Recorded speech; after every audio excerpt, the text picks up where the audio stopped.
ایران مذاکرات کے ذریعے مکمل نارمل ریاست بننا چاہتا ہے۔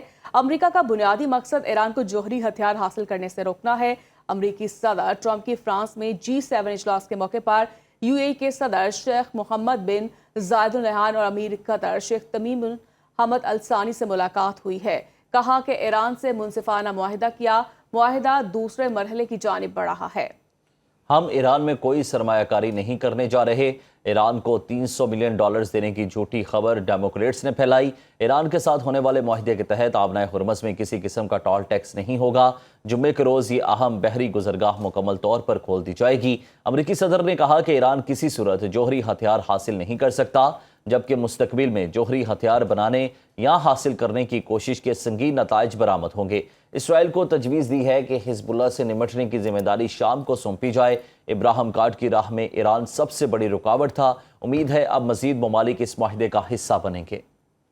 ایران اور امریکہ کے درمیان مفاہمتی یادداشت پر دستخط کا مقام جنیوا سے تبدیل کر دیا گیا ہے اور اب یہ تقریب 19 جون کو برجن اسٹاک میں ہوگی۔ سوئس وزارت خارجہ کے مطابق وسطی سوئٹزرلینڈ کے مقام پر واقع یہ ایک پہاڑی مقام اپنے دشوار گزار جغرافیہ کی وجہ سے سیکیورٹی کے لیے انتہائی موزوں ہے۔ اس نئے مقام کا انتخاب پاکستانی اور قطری ثالثوں سمیت امریکہ اور ایران کی مشترکہ تجویز پر کیا گیا ہے۔ ایرانی نائب وزیر خارجہ مجید تخت روانچی کا کہنا ہے کہ سوئٹزرلینڈ میں دستخط کی تقریب میں ایرانی وفد کی قیادت اسپیکر پارلیمنٹ باقر کالباف کریں گے۔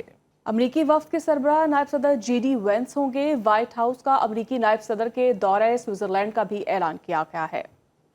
امریکہ ایران معاہدے کے تحت $300 ارب کا پرائیویٹ فنڈ قائم کیا جائے گا۔ خبر رساں ایجنسی روئٹرز کے ایران کے لیے $300 ارب کے فنڈ کی تفصیلات سامنے لاتے ہوئے بتایا ہے کہ امریکہ اور ایران کے درمیان معاہدے کے تحت $300 ارب کا ایک پرائیویٹ فنڈ قائم کیا جائے گا۔ روئٹرز کے مطابق یہ رقم سرمایہ کاری کی صورت میں ایران میں لگائی جائے گی، جبکہ $300 ارب کا یہ فنڈ حتمی معاہدے پر دستخط کے بعد فعال ہوگا۔ رپورٹ میں کہا گیا ہے کہ اس فنڈ کے لیے آدھے سے زیادہ رقم کی یقین دہانیاں پہلے ہی حاصل کی جا چکی ہیں۔ رائٹرز کے مطابق امریکہ، خلیجی ممالک، ایشیا اور افریقہ کی مختلف کمپنیز اس فنڈ میں سرمایہ کاری کریں گی۔ رپورٹ کے مطابق $300 ارب کے اس فنڈ میں کوئی سرمایہ کاری شامل نہیں ہوگی۔ رائٹرز نے مزید بتایا کہ یہ فنڈ ایران کے مجمد اثاثوں سے الگ ہوگا، جبکہ ایران کے مجمد اثاثے بھی بحال کیے جائیں گے۔